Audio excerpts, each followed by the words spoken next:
Salam dan bahagia. Pada kesempatan kali ini kami memasuki ruang kolaborasi modul 1.4 diskusi kelompok budaya positif. Adapun Bapak fasilitator kami yaitu Bapak Henry Wandra Saputra SPD MPD, pengajar praktik Ibu Yani Widayanti SPD, anggota kelompok Ibu Dia Pusparini SPD, Ibu Laila Tulhusna SPDI, dan saya sendiri Renova Semarmatan.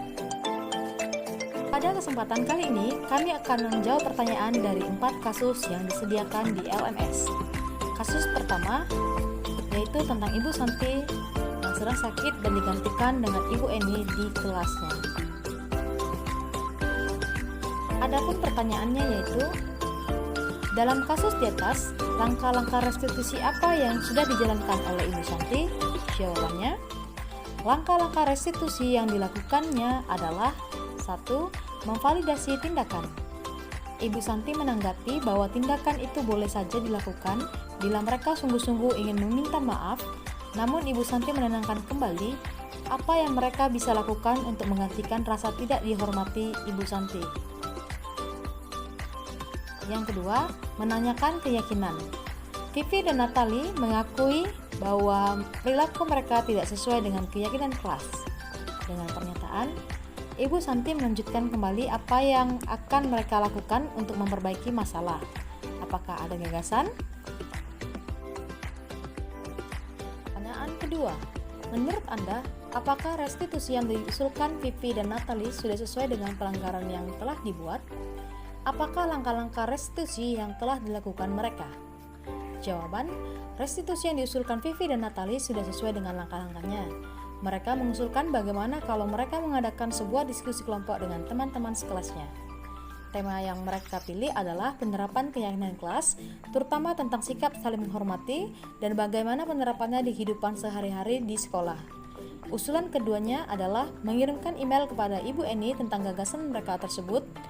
Mereka pun memberitahu Ibu Eni bahwa mereka telah memberitahu kepala sekolah, Pak Hasan, bila lain waktu ada kegiatan guru, maka mereka akan mengusulkan Ibu Eni sebagai guru pengganti. Pertanyaan ketiga, dalam kasus di atas, posisi apakah yang telah diambil oleh Ibu Eni dalam menangani Vivi dan Natali? Jelaskan jawaban Anda. Jawaban pertama, posisi sebagai teman seperti tercermin dalam kalimat, Bu Eni mencoba menyapa Vivi dan Natali dengan ramah sambil mengingatkan mereka untuk tetap fokus pada pengerjaan tugas. Ayolah, tugasnya dikerjakan. Posisi kedua yaitu sebagai pembuat orang merasa bersalah, seperti tercermin dalam kalimatnya, nanti ibu ditegur bapak kepala sekolah kalau kalian tidak kerjakan tugas. Kalau bantu ibu ya. Soal keempat, jika Anda adalah Pak Hasan, bagaimana Anda menyikapi langkah yang ditempuh oleh Ibu Santi? Jawaban, sudah tepat sesuai dengan langkah-langkah restitusi yang benar dan mau berbagi praktik baik dengan rekan sejawat. Kasus kedua, kita diperhadapkan kepada seorang anak yaitu Sabrina yang bangun terlambat dan ia salah mengenakan warna sepatu. Pertanyaan pertama, dalam kasus di atas, sikap posisi apakah yang diambil oleh Bapak Lukman? Jelaskan apa indikatornya. Jawaban, sebagai penghukum, terlihat tegas dalam kalimatnya, Pak Luman tetap bersikeras pada peraturan yang berlaku dan mengatakan, ya sudah, kamu sudah melanggar peraturan sekolah, kamu salah, sudah terlambat, salah pula warna sepatunya. Segera buka sepatumu kalau tidak bisa mengenakan warna sepatu sesuai dengan peraturan. Tidak, kamu telah melanggar peraturan sekolah.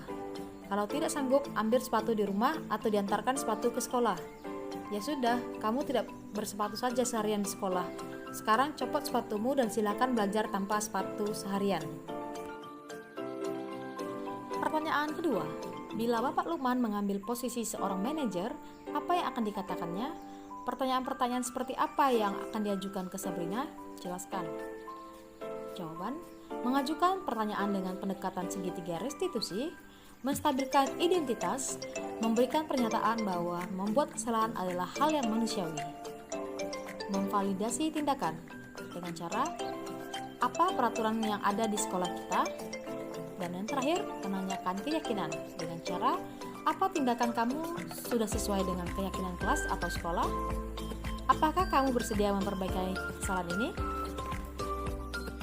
ketiga, kira-kira bila Anda adalah kepala sekolah di sekolah tersebut, nilai kebajikan apa yang ingin dituju oleh peraturan harus berwarna hitam? Jawaban, disiplin, mandiri, tanggung jawab, dan kesetaraan. Bagaimana Anda menyikapi langkah yang diambil Pak Lukman mengenai kasus tersebut? Jawaban, sebaiknya tindakan sebagai manajer bukan sebagai penghukum, karena penghukum akan berakibat murid tersebut dendam, menjadi ingatan kuat dalam jangka panjang dan tidak suka dengan guru tersebut. Kasus ketiga, seorang anak yang bernama Fajar bermalas-malasan ketika jam pembelajaran bahasa Inggris. Adapun soal pertama, posisi kontrol apa yang diambil oleh Ibu Dani dalam pendekatannya kepada Fajar? Jawaban, membuat orang merasa bersalah. Terlihat dari kata-kata Ibu Dani, ayo Fajar, makanya jangan tidur-tiduran, lain kali perhatikan. Gimana kamu Fajar? Kamu tidak kasihan sama ibu ya? Ibu sudah capek-capek mengajar kamu, tidak kasihan sama ibu. Soal kedua, membaca sikap Fajar, kira-kira kebutuhan apa yang diperlukan oleh Fajar? Jawaban, kebutuhan kasih sayang dan rasa diterima, dan kebutuhan kebebasan. Pertanyaan ketiga, bila mana Ibu Dani mengambil posisi pemantau, apa yang akan dilakukan atau dikatakan olehnya? Pertanyaan-pertanyaan seperti apa yang akan diajukan? Jelaskan. Jawaban, Fajar, tahukah kamu kewajiban siswa itu apa? Lalu, benarkah tidur-tiduran dan acuh di kelas itu sesuai dengan kewajiban di kelas? Apa kamu tidak takut kalau nanti tidak paham akan pembelajaran bahasa Inggris? Lalu, apa konsekuensi atas tindakan kamu ini? Soal terakhir, apabila Anda adalah kepala sekolah di sekolah Fajar dan mengetahui hal ini, bagaimana tindak lanjut Anda? Jawaban, sebagai manajer dan menerapkan segitiga restitusi, mencari tahu latar belakang dan alasan tindakan dari Fajar, melakukan tindak lanjut dengan home visit agar ada perbaikan dari Fajar, memfasilitasi adanya bimbingan dan konseling. Kasus keempat, Anto dan Dino sedang bermain, tanpa sengaja mereka akhirnya bertengkar. Pertanyaannya, posisi kontrol apa yang telah dipraktikkan oleh kepala sekolah Ibu Suti? Hal-hal apa saja yang dilakukannya sehingga Anda berkesimpulan demikian? Jawaban, yaitu posisi manajer dengan pendekatan segitiga restitusi. Yang pertama, yang dilakukan Ibu Suti adalah menstabilkan identitas, di mana Dino pun mengalir bercerita tentang kesalahan hatinya. Ibu Suti pun melanjutkan bahwa membuat kesalahan adalah hal yang manusiawi dan bahwa mempertahankan diri adalah hal penting. Selanjutnya yang dilakukan Ibu Suti adalah memvalidasi tindakan. Ibu Suti sebagai kepala sekolah berupaya menenangkan keduanya, terutama Dino. Dino, sepertinya kamu saat ini sedang marah sekali. Dan yang terakhir, menanyakan keyakinan. Ibu Suti melanjutkan bertanya tentang keyakinan sekolah yang disepakati, serta apakah Dino bersedia memperbaiki kesalahan yang telah dilakukannya terhadap Anto. Dino pun akhirnya perlahan mengangguk. Kemudian Ibu Suti bertanya kembali kepada Anto, hal apa yang bisa dilakukan Dino untuk memperbaiki masalahnya? Anto menjawab, saya perlukan baju untuk diperbaiki. Ibu Suti pun kembali bertanya kepada Dino apakah yang akan dia lakukan untuk mengganti 3 kancing Anto yang terlepas.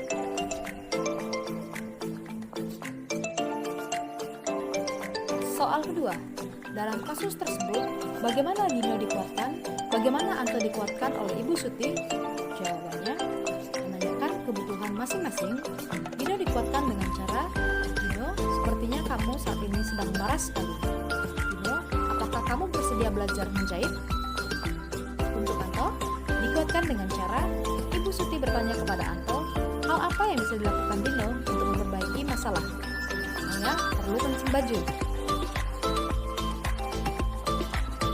Soal ketiga, kira-kira nilai-nilai kebajikan keyakinan sekolah apa yang dituju dalam kasus tersebut? Jelaskan. Jawaban, saling menghormati. Sesama teman satu tim basket seharusnya saling menghormati agar tercipta suasana yang aman dan nyaman. Yang kedua, sabar. Sebaiknya Dino sabar dan tidak menonjolkan emosi sampai mengadakan kontak fisik. Yang ketiga, tenggang rasa. dalam satu tim ataupun pertemanan seharusnya mencerminkan rasa menghargai dan menghormati orang lain, bisa dilakukan dengan menjaga ucapan, perbuatan, serta tingkah laku. Dan yang terakhir, tanggung jawab. Guna memperbaiki kancing baju Anto, mencerminkan sikap tanggung jawab atas perbuatannya. Pertanyaan, Bapak Almasri SPD, tindakan apa yang seharusnya dilakukan Pak Luman agar Sabrina tidak melakukan kesalahan yang sama? Jawaban, memberikan penerapan segitiga restitusi, yaitu dengan menstabilkan identitas, validasi tindakan salah, dan menanyakan keyakinan. Selanjutnya pertanyaan dari Ibu Hartini SPD. Apa yang harus kita lakukan jika kita mengetahui hal ini, khususnya kepada anak atau Sabrina?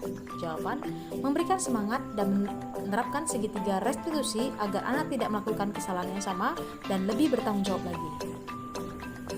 Adapun penguatan dari Ibu Etri SPD, yaitu sebagai seorang guru, kita tidak boleh banyak menggunakan peran sebagai teman karena posisi ini tidak terlalu baik karena anak akan merasa biasa saja kepada kita, dan posisi yang baik diambil oleh guru ialah posisi sebagai manajer.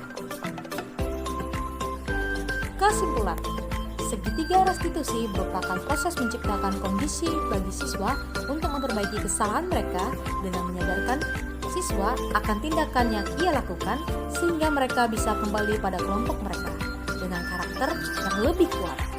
Demikian pemaparan dari kelompok 1. Kami mengucapkan terima kasih.